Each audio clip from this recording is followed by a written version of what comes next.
And now, our feature presentation. You are watching a master at work. What's up, Raider Nation? Raf in the building, and welcome to another special episode of Silver and Black Experience. No BS, no filter, no black, and of course, no filter, because right now it is just Raiders, baby. Because right now I'm just getting bored right this one. But right now, after the whole drama, after the whole madness of the draft 2024 of the NFL, so it's very great to see the draft class of 2024. It's going to be a lot of great talent for the college football. And right now, I have the special guest right there on this stage right here. So you might know is one of those guys at the podcast MGT Football, because this one is going to be so special, because in this podcast they had two Charger fans and one Raider fan. It became so viral. It became one of the most important content creators who knows about for the NFL, including for the Silver and Black team, which is Las Vegas Raiders, for the whole organization and through all the history. So right now, ladies and gentlemen, on this special episode of Silver and Black Experience, I had the privilege to introduce the one and only Joe Marley. So how's it going? Welcome to the Silver and Black Experience. What's going on? How are you doing? I'm very good right now. Very good. Yeah, so right now it is time to see like the first topic that we're talking about it. So right now, let's just break it down for the draft class of 2024 of the Raiders. So right now, it is what it is. So right now, here it is to the first topic. Raiders draft class of 2024. Who got the best and who got the worst? So for me, particularly, the best pick that I ever had is between Tommy Eichenberg from Ohio State and Jackson Bowers Johnson. Now, this one is going to be really important because right now we're just adding up for a lot of dogs on this action right now. Because first and foremost, they just got Brock Bowers from Georgia football. And that was incredible because remember the last time we just drafted for a tight end, which is Michael Mayer from Notre Dame. But right now it became so effusive. Right now it became so powerful.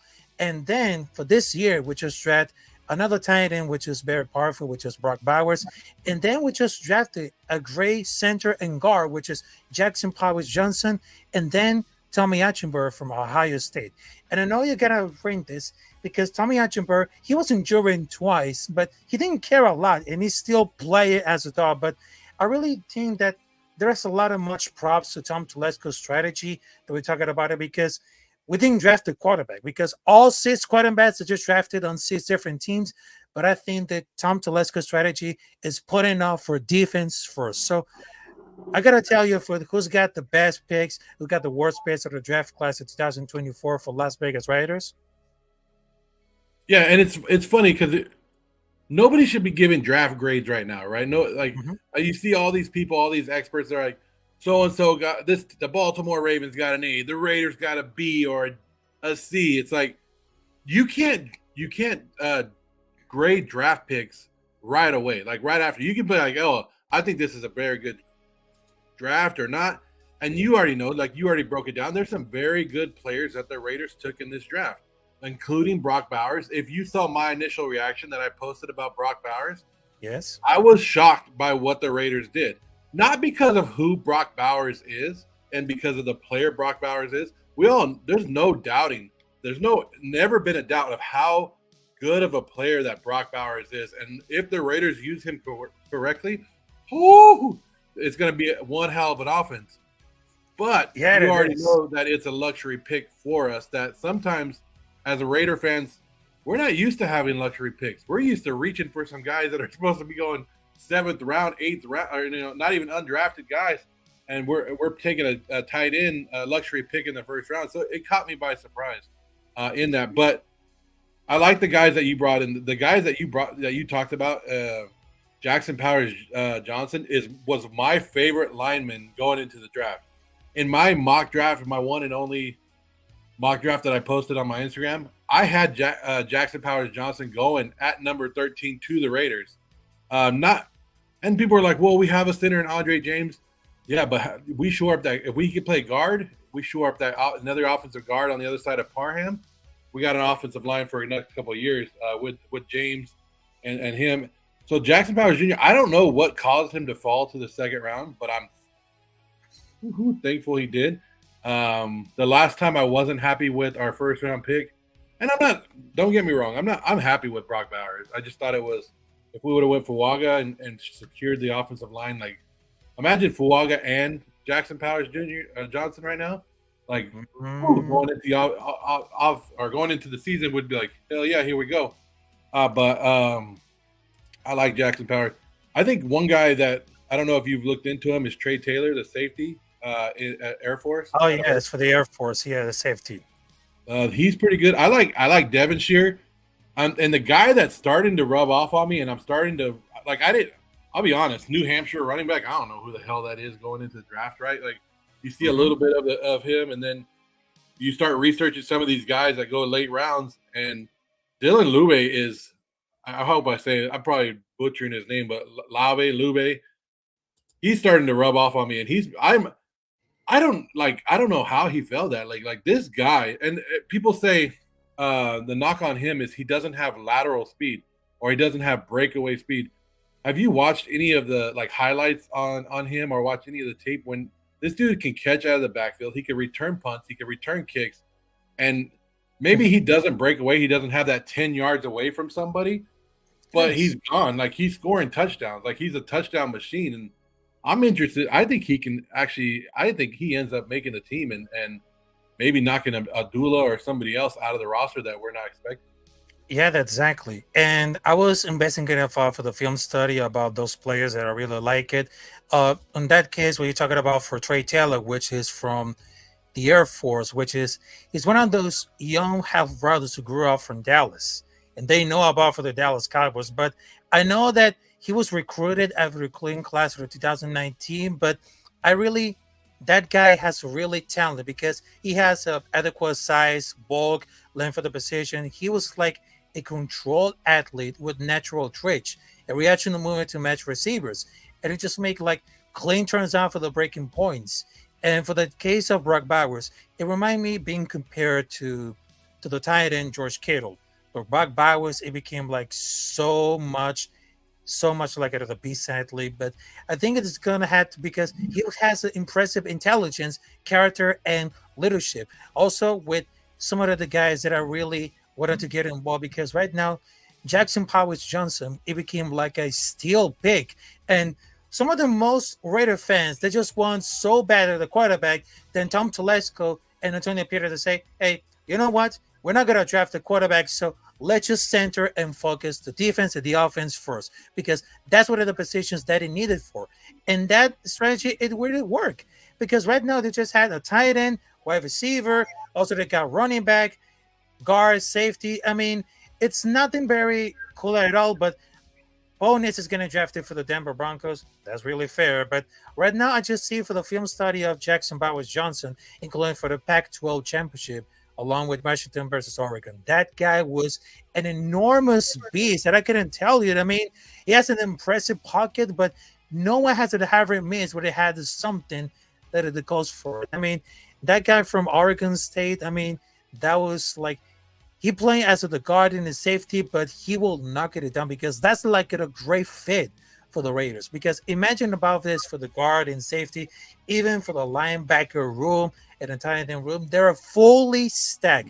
Even though they just wanted to look at those persons who had the very intensity, and they just wanted to know about those persons. They had a pretty much attitude of Max Crosby, because we all know that Max Crosby is one of those guys who became like a dog, a leader, but they just wanted to all those players who wanted the same intensity, discipline, and of course, much aggression. And I'm very proud that I just selected one of those players who sent the ball for the defense, and boom, they're really stacked up. And right now the competition is going to be so much aggressive, but I think that Travis Kelce need to watch out, because right now Brock Bowers, he will eat you. Yeah, and I agree with you. And looking at this draft class, like you said, the Raiders going into it, like every Raider fan said, or a lot of people were saying, we'll find out how much this organization loves Gardner Minshew and Aiden O'Connell when it comes to the draft when we walk away.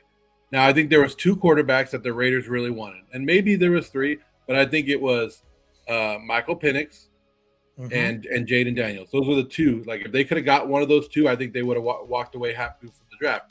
But and maybe Caleb Williams, like if you want to throw Caleb Williams, and maybe they liked one more other, right? I don't know. Maybe they like Drake May.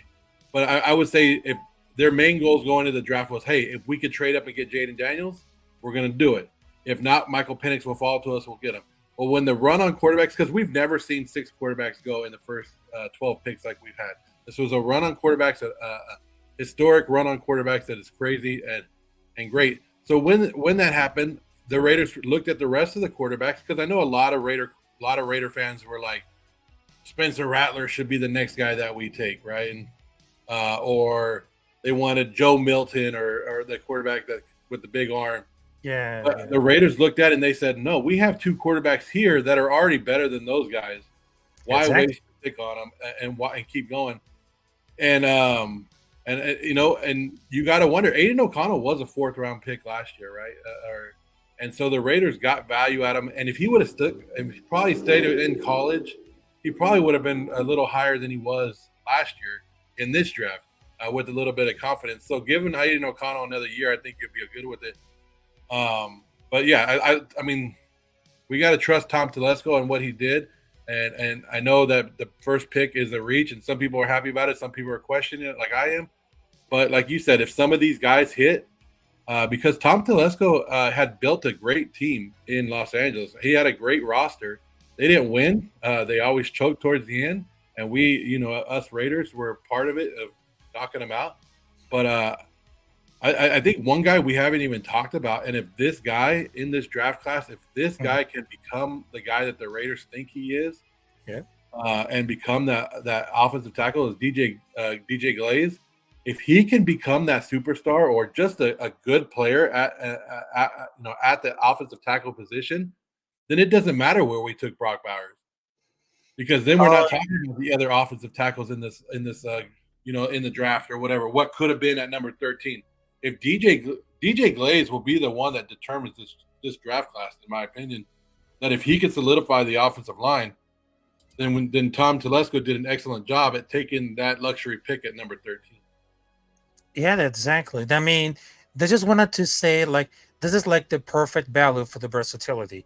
I mean, he played like both tackle spots and play guard, was added to do so. But I think that kid has a lot of great talent, because he can throw like a defensive tackle over for any position.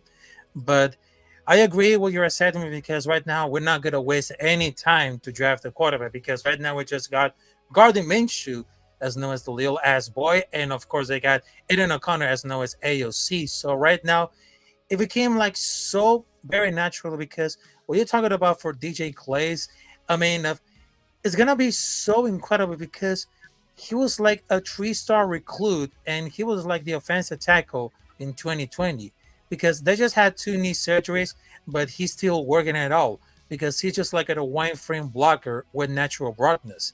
He brought average foot quickness at his lateral range, but he's just forced to the balance to get off him for the spat sets.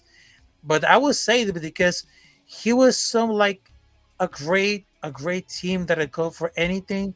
But I think it's gonna be like a little bit improvement, because he didn't play any snaps at the guard doing for the senior board practice. But I think that ultimately he's more than the power, they're more than a pusher, they're a power mauler at the wrong game, because he's just like a long extension, heavy hands to redirect like defenders and collapsing down for the created lanes. But over aggressive tendency, like an explosive runs to the island, but that size and that strength and smooth movements to move like guard is what it is one of the best of the NFL future. And I think that Tom Telesco did a great job. And even though we're not going to grade those drafts, so right now we just wanted to break it down to all these players who got the best, who got the worst. So it doesn't matter, because right now Tom Telesco, he did a great job, because after the whole years of good picks and draft picks, and of course the baddest one. So I gotta tell you, because right now it is time for our redemption and let you see about for the future, about for the organization, for the Raiders. And there's like one more thing about it. If it's cheaper, let's just grab it. Yeah, and no, that's true. And I'm forgetting the name right now. And I'm trying to. There's one more other guy that the Raiders. Well, there's a couple of them, but the Raiders, even the undrafted free agents. Sometimes we forget about that. Tom Telesco has been good when he was in Los Angeles of finding some of the undrafted free agents that weren't drafted and becoming good players. Even the Raiders, the last couple of years, have hit on some undrafted players. But one of the guys, another guy to look at is Wu Governor. I don't know if you have seen him. He's another defensive back. Like I think the Raiders really wanted a lot of defensive backs, and that was something that we wanted. But Wu Governor, DeMarcus Governor is his name. Where he played for, I think. The Marcus Governor, which is the cornerback from Iowa. Iowa, right? Like, yeah, he's Iowa. He's another guy that I think he should have gone drafted somewhere. And I know a lot of Raider fans, and I was going to probably make a video about this. A lot of Raider fans are sitting there going, look, there's still a lot of good defensive backs out there in free agency. Maybe we should bring one in, like, Gilmore, or I know some people want Xavier Howard. But I'm looking at this Raider draft class and the undrafted free agents that they brought in, and I'm like, I don't know. I don't know what it is, to be honest with you, but I love defensive backs, and I give them the benefit of a doubt a lot more than I should probably, because last year, Jacorian Bennett, I like him. I think he could become a good player, and I still like him, and I think he's getting an offseason working with Jack Jones, working with Nate Hobbs, and I still believe in what he can do. And then you brought in, not only did we draft 3, we also brought in a couple of them on the undrafted. So I think they're going to go young on the defensive backs. But what makes the defensive back better? You already know. It's the defensive line. And we improved our defensive line like no other this offseason. Bringing in Christian. I don't think people understand how good Christian Wilkins will make this defensive line. So adding young defensive backs and letting them learn why we have a great pass rush and a great defensive line is way better than anything that we've done in the past. Yeah, exactly. And what you mentioned about this one, I mean, this is something that I was really getting interested in for, because after the whole experiment between Josh McDaniels and Dave Ziegler, right now it is another chapter in the organization for the Raiders. But right now, we just got Antonio Pierce and Tom Telesco, because those guys, even though the Tom Telesco, he was belonged to Los Angeles Chargers for a few years, but he got a lot of experience. And Antonio Pierce, who became like a former Super Bowl champion as a linebacker for the New York Giants, it became so much idealistic because right now he just grew up in California, because he got a lot of mentality, great intensity, and of course leadership and discipline. So that's what it means for the Raiders that he needed for, because after years and seasons, they just kind of like a failure, and then of course they're just trying to do like playing off of the playoff style. I think that this moment is gonna be like redemption, because after we just lost for the Indianapolis Colts, which is like a New Year's Day, which is on December 31, we just have a great statement. Because take it for example, the first time that we just beat the New York Giants, that's a great statement. Also for the New York Jets, we can never forget about for Las Vegas Raiders versus Los Angeles Chargers, which is a completely shock. And of course, for the first time on Christmas Day, we just beat against Kansas City Chiefs, along with Patrick Mahomes, Travis Kelce, and the defense of the Chiefs what looks very like, I don't know, they're messing it up for the Pants, but because right now they had the pick six, Jack Jones in front of the pocket right now, and then just boom. Because right now, this opportunity, we just wanted to see like a great opportunity to make it to the top. Because we're not like the laughing stock of this league right now, because we're about to witness it of the scary team. Because right now, after the draft, and of course after the free agent signings along with Christian Wilkins, this team is gonna be so aggressive, so much so that you can never beat them. Yeah, the Raiders aren't being looked at as a bad team, and that's a good thing going in. Like you said, it's the first time in a while that people aren't laughing at us. But we are a question mark team that people don't like. They don't understand us. They don't know if the Antonio Pierce excitement and the attitude that he brings in is actually going to work. And then we have question marks at offensive coordinator where Luke Getsy, he has to get his offense going. We have we saw last year, we were supposed to have the offensive genius of the year in Josh McDaniels the last 2 years, and we didn't have an offense going. But we own the Broncos, right? The Chargers, I think, have taken a step back in a good way. Like, I'm not going to downplay the Chargers. Whenever you bring a head coach in, he has to clean some house. They had an aging roster that they need to change. But I think they had to take a step back, especially at wide receiver, where if you just saw NFL Mike is in the comments and he says, who's covering Ladd McConkey? It doesn't matter, Mike. We can throw 3 guys on him and leave Quentin Johnson wide open, and he'll drop the pass. So it's all good. But you got to remember, we took Brock Bowers, who probably got Ladd open more than he should have been, but just taking a little shot at the Chargers and the Chiefs. How much longer can the Chiefs do it? We saw last year where Travis Kelce showed a little bit of age, right? He showed a little bit of age. Their number 1 wide receiver is going to miss half the season next year with legal issues. Their defense, we couldn't do anything against that defense, but they lost their top cornerback in the offseason to Tennessee. So you got that going on, right? So I think the question mark is here for the Raiders, and I think it's good for us Raider fans to be excited, but also kind of limited because, like we saw, if Antonio Pierce and Patrick Graham can get the defense to play like they did after Josh McDaniels left for the rest of the season, that's great. And that's a big time, big thing. And we have a top 10 defense. We're going to go places. But if that defense takes a step back at any point, and our offense is not there, and that's I don't think I'm worried about our defense more than I am worried about our offense. And it's crazy because we have so many weapons on offense, but I don't care. You can have how many weapons as you want if you're not running the right system, and then you're not putting up points. Like you saw it, our defense shut down Minnesota last year. We lost 3-0 to the Minnesota Vikings, and they did absolutely nothing against us. But then you turn around and you look at what we did to the Kansas City Chiefs on Christmas Day, the one that everybody wants to bring up. That was a shitty game by the Raiders. I don't know if people are excited. They're like, yeah, we beat the Chiefs. Yeah, we got that win on paper, but our offense didn't do shit. Like, we didn't even throw a complete 1 pass after the first quarter in that game. We got lucky that Jack Jones made the interceptions. We got lucky on a fumble. I don't want to say they're lucky because the players made the plays, but we got lucky that our defense showed up and our offense didn't have to do anything that game to win that game. So there's a lot. And like I said, if the Raiders want to succeed and the Raiders want to get over that hump, we have to not only beat the Chiefs just one day on Christmas Day, because good for us. We beat the Chiefs on Christmas Day. Woo, yeah, I was excited. You were excited. Everybody was excited. What happened, though? The Chiefs went undefeated all the way to the Super Bowl, and we went home and watched them win it on our field. So, yeah, we can celebrate that we won and we beat them on Christmas Day. But until we do it consistently and we take over that AFC West title, I'm not happy with it. That's exactly, because I just remember that I was watching during the Christmas Day. I was really shocked because right now the whole defense became so much powerful that I just wanted to tell it about, wow, this is so incredible.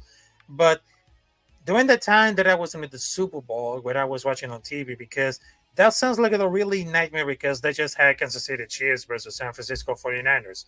And the good thing is the San Francisco 49ers, they just lost against the Super Bowl, which is they're completely shocked. Because right now it's, I know it's very difficult right now because it's like the Super Bowl coming up because right now is the Super Bowl coming out for Allegiant Stadium in Las Vegas. So they had the 2 rivals that don't like it, which is the San Francisco 49ers and Kansas City Chiefs. So that makes it everything because right now we just have like a much rivalry of those teams, including from Kansas City Chiefs, Los Angeles Chargers. Also, they got Kansas City Chiefs, San Francisco 49ers. I mean, yeah, because there's a lot of history of rivalry, but who got the last laugh right now? Because right now it is the Raider Nation who can never stop. Because right now we just got amazing dogs like Max Crosby. Also, just got Robert Spillane, who made like an amazing job on that game against New York Jets. And then we just got Christian Wilkins for the free agency. But I think what's going to happen for the next topic right now. So after the draft right now, it's going to be like a civil war. What's going to happen for the quarterback position of the number 1? who got in the position right now, it is going to be between Aiden O'Connor or Gardner Minshew. So after that, it's going to be like a civil war who going to take for the position of quarterback number one.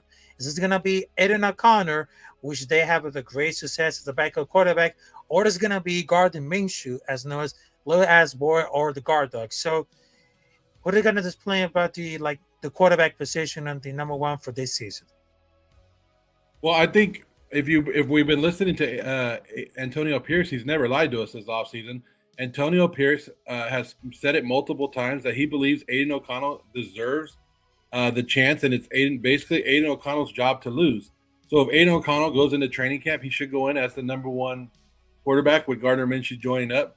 Aiden O'Connell showed some flashes of greatness last year. When he has the time to throw the ball, it's on the money, it's to the right guy, and he's a great quarterback. But when we saw our offensive line break down, he broke down, and it was whoo. That first game, his first start against the Los Angeles Chargers, it was a horrible first half, right? The second half, he started making the plays, and then the last play of the game, when he threw the interception at the end zone to lose the game, everybody was like, huh. But it's a learning curve that he has to do. And he doesn't have the mobility that we would expect out of a lot of NFL quarterbacks this year. So I wonder, but going into a new offense with Luke Getsy, who can move him around a little bit, hopefully, if AOC can manipulate the pocket, I think he'll be there. But you got to like what Gardner Minshew to do. And like a lot of people are like throw Gardner Minshew through the ringer, but Gardner Minshew is putting up stats just like Trevor Lawrence has, and they were drafted, played on the same team. Gardner Minshew has been the mentor of Trevor Lawrence, Jalen Hurts, last year Anthony Richardson, and so he's a great guy to have in that locker room. A good head on his shoulders, and he can come in here and lead the team if need be. But if I was going to pick a quarterback to lead us right now, I think Aiden O'Connell would be the first crack. Exactly, because I just really thought because it's going to be like a battle between of Minshew versus AOC, which is Aiden O'Connor. But I'm really sure because it is AOC job, Jim, through all the wise, because he gets like the snap and the coach's attention. But it's going to be between rookie versus veteran. And I know this is going to be because at the first, because they're going to pick it outside to the first of these projects. But it's not going to come the way for the quarterback either for the draft, because thank God we didn't draft either. So it's going to be like a between that battle. But if the quarterback is talented enough, like just kind of for one of those guys. I mean, they just wanted to, because right now we have a lot of proof to a lot of to win out the job. I mean, otherwise the playbook is more open than Minshew, because remember the playbook of Josh McDaniels coming out for the 2023 season, it became like a terrific disaster. But I gotta tell you, quarterback is too important in like a position to be like around trying to find out for the later ones. But we still have it to know for, because right now it seems that AOC is still got a flashes right now. But I guarantee that Gardner Minshew, he has a very decent backup quarterback. But after they just getting a release of Jimmy Garoppolo, I mean, he might be the surprise in it all. Because eventually they just signed it because Aiden O'Connor is not getting ready, is going out for the fire. But I know that he was looking at the career stats since he had to go for the best numbers. I mean, his first year at the NFL was a starter. He got 21 touchdowns, only 6 interceptions. And the second year, he got hurt. Also, he got 16 touchdowns, and which is like a very bad Jacksonville Jaguars. Also, they just drafted for the Jacksonville Jaguars. Also, they could move out for the Indianapolis Colts.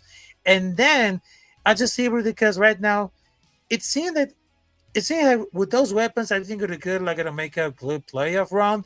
But I don't think it's gonna be like good or clutch enough to take it us for the way. But I hope it's gonna be like in a different situation. But in my point right now, I think that Aiden O'Connor should deserve all the job right now, because if you see like all the highlights against the Los Angeles Chargers, he made like a great job. So I will say that because right now, Aiden O'Connor, he wants to be proven as a leader, but he needs to improve off of the speed, his footwork, and of course his production that it means from him. Because right now, almost for the getting drafted for the first time, it gets really nervous. But right now, take it like for example and learn to go for the second season, and boy, just getting ready for it. Yeah, and I'm with you on that. There's a lot for both of them to learn, but if you really trust our defense and you really think that our defense, and this is the first time in years, I can't remember the last time the Raiders were a defensive first team that we will be this year. But if we really trust our defense, it doesn't really matter who the quarterback is, as long as they're not making mistakes, they're sustaining drives, which we need. Like, you don't have to go down and score every play, every drive, but go out there and not go 3 and out, every series, and make our defense go right back out there, right back out there. That's where you see our defense wear down, is when they're turning around after a 3 and out and going right back out there. So as long as you can sustain a little bit drives, I said that in another post that I said, as long we want a quarterback that's going to sustain drives, not turn the ball over, and score 21 points a game. If we can do that, I think the Raiders are looking at a very good season. And I think both of these quarterbacks are capable of doing that. Gardner Minshew, though, he has a little bit of recklessness in him where he will force that ball. I'm not saying force the ball, but he'll take that shot, take that chance in between two defenders more than Aiden O'Connell will. Aiden O'Connell is more of the safer guy with the ball. He's smarter with the ball. Let's just say that. Yeah, exactly. So right now, let's just see for the comments right now. So I just saw for a lot of comments, and boy, what can I tell about it? So salute to you, Ray Love. Salute to you. Also, we just see for NFL Mike.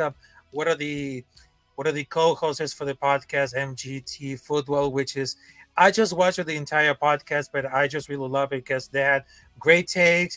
And of course, they got a great punting interview. But also, I just worry about it because they just had 2 Charger fans and 1 Raider fan on their podcast. I mean, that's really crazy. Ocho was got in the building. Jimenez for 200. How's it going? Salute to you. Also, we just got Space Beats, Riff Raff, my dude. Salute to you. Also, MC Raider in the house to say, great show, guys. Thank you. Also, NFL Mike with a C for the question right now. Who will lead the Raiders in fantasy points score next year? That's going to be like a great, interesting question. So I'm going to let one of my special guests, Joe Morley, about for that question for NFL Mike. So I don't know about this. I'm excited to see what Zamir White does. I think Zamir White is going to be up there in fantasy points. He's going to be a lot of people will sleep on him. He probably won't go to like 4th or 5th round in the fantasy draft, or if he even does that, because people forget that he's the number 1 guy. But Zamir White should get.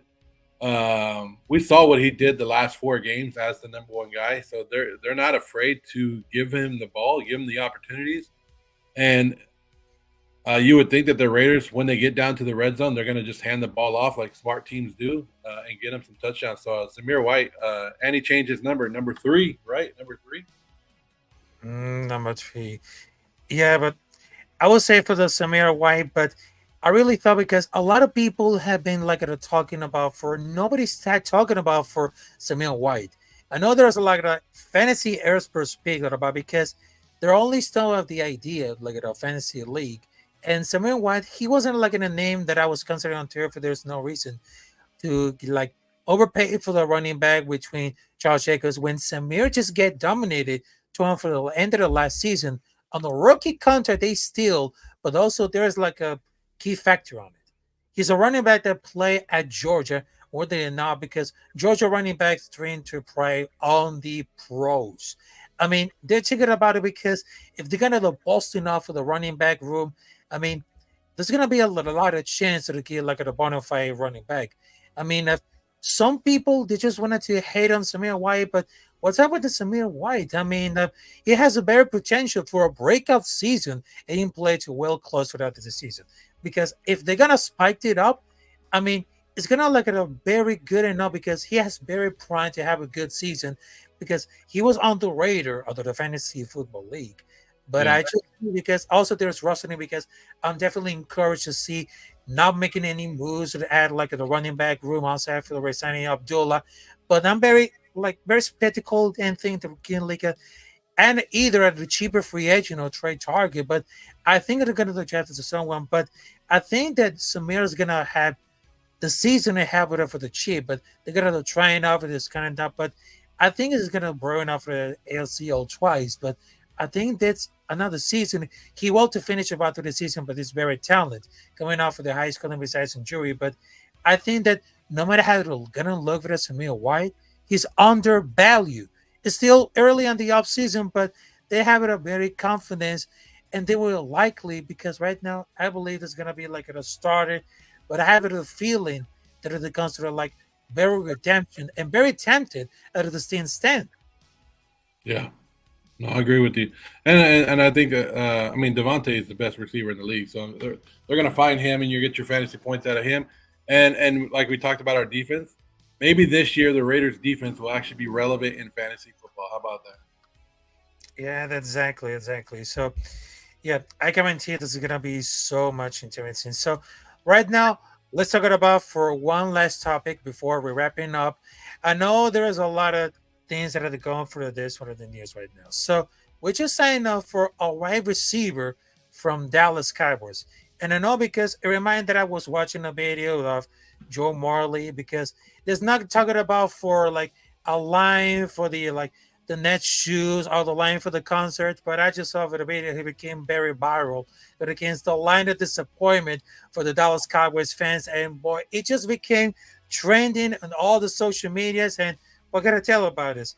Dallas Cowboys, they still suck because they still look at a disappointment. And how many years did they win a Super Bowl? Oh, they're almost 30 years. But right now, they're just signing off for Michael Gallup, which is like very good enough to see about it because whatever it takes, because I'm gonna take it for another phrase right now. But if it comes to a cheaper value, they gotta take it because it's gonna be expensive.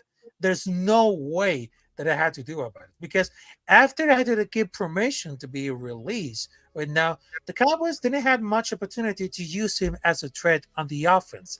But right now, we're just signing up for him with Hunter Renfro. I mean, it's seriously a good signing for 3 million because they wouldn't expect it to a number three receiver. But I think that it's worth it for 3 million because right now it seems that they have a good depth at the addition right now. But it reminds me of the John Brown center like a few years ago. There's like a low risk, high reward, good contract. People are really excited because he doesn't end playing because it sounds like a very solid, low risk step signing. Because if they can help stealthy, he can really get a nice addition. Because along with Adams, Jacoby Myers, Bowers, Mayer, Trey, Love, it's gonna be like a potential pass catching threat in the backfield. Someone better to get really open. Because last year, well, it was four back season since the LC trade cover 2021 season. And the Gala we just saw in 2019 and 2020 is very different than you saw for the last season. Yeah, and I'm with you. I like Michael Gallup. I've like even though like we say we don't like the Dallas Cowboys, we watch football and everybody watches football. Michael Gallup started with his career with a lot of promise, and I think in year two he went for 1,000 yards. Year three he was almost at another 1,000 yards, and then the injuries started to hit him, and that's where I think he had like knee surgery. He had just nagging injuries that kept him off the field, kept his production down. But like you said, the Raiders signed him for 1 year up to $3 million, which is an incentive-based deal, which is very good. We don't need him to come in and be a number one, number two. We need him to come in and just be Michael Gallup. And if you could do that, and you could, because we don't even need him at number three, right? Because if you like Trey Tucker, then we have a number three. We have two damn good tight ends now. So Michael Gallup is another luxury free agent that you're not, like you just said, we're not spending a lot of money on. And if he can come in, stay healthy, get the reps, I think it's just another target that we give our young quarterbacks.